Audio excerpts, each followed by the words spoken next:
Hi, folks. Today I thought I would talk about warming up before your race. And you should absolutely warm up before your race for a very simple reason.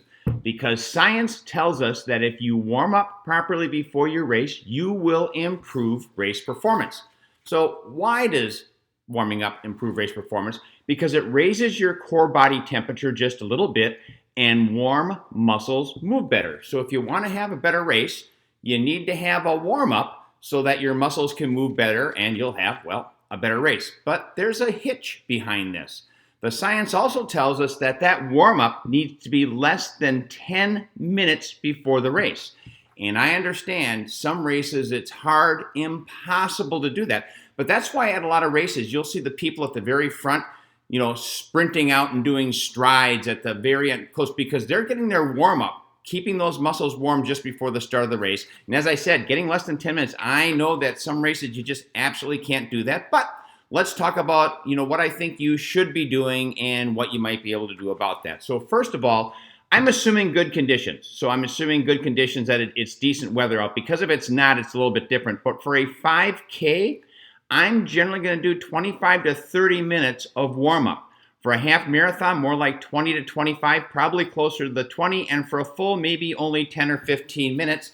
And the reason for all that is what you're going to suffer from in the race. So in the marathon, usually where you're going to suffer is running out of fuel. So I don't want to use a whole lot of fuel in the warm-up, but I want those warm muscles because they perform better. On the other hand, fuel isn't an issue in the 5K, so I'm not too worried about that. I can spend much more time warming up, and frankly, I want my muscles even warmer because you're moving a lot faster in the 5K. So I want those muscles really ready to go. And of course, the half marathon is in the middle.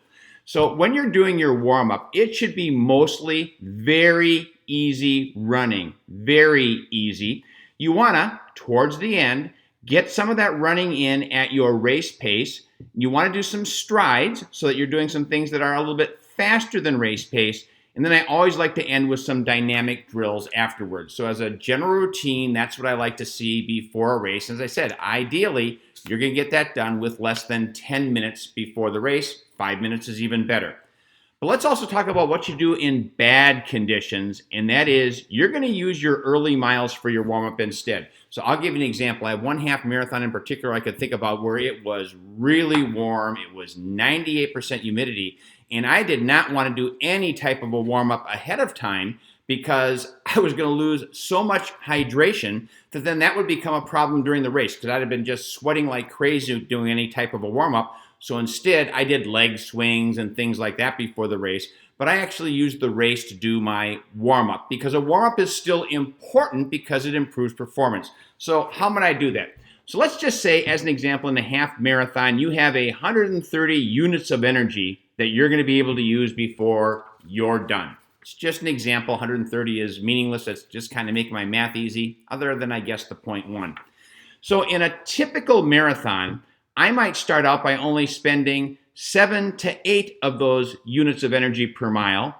Then I'll spend my 10 per mile for the next 10 mile or 6 miles or so. Then for the end of the half, I'm going to jack it up and spend 113 per mile. So overall, I have spent my 130 units of energy, and that is even with some type of a warm-up.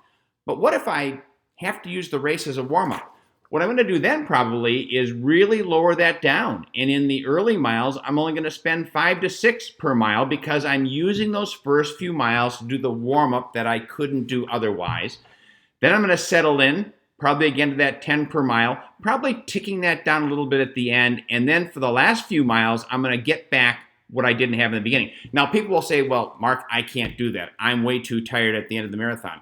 Well, then you didn't have 130 units to spend. I'm just taking the energy that you had allotted and spending it a little bit differently. If you're really going easy at the beginning, you should have the energy left to kind of get that at the end because I do want to warm up because warm up is improving performance.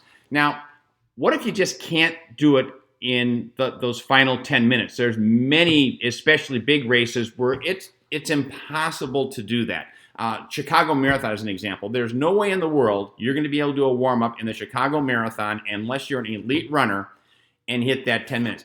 I would still do the warm-up. I'd do a little bit less of it. I would still do some of that, and I would use the beginning part of the race for that because I think that's the best compromise for trying to do that. So, in short, warming up does make a difference in your performance. It does matter when you do it, and hopefully, there's some ideas on what you can do when you can hit the 10 minutes, because that is going to happen in a whole lot of races.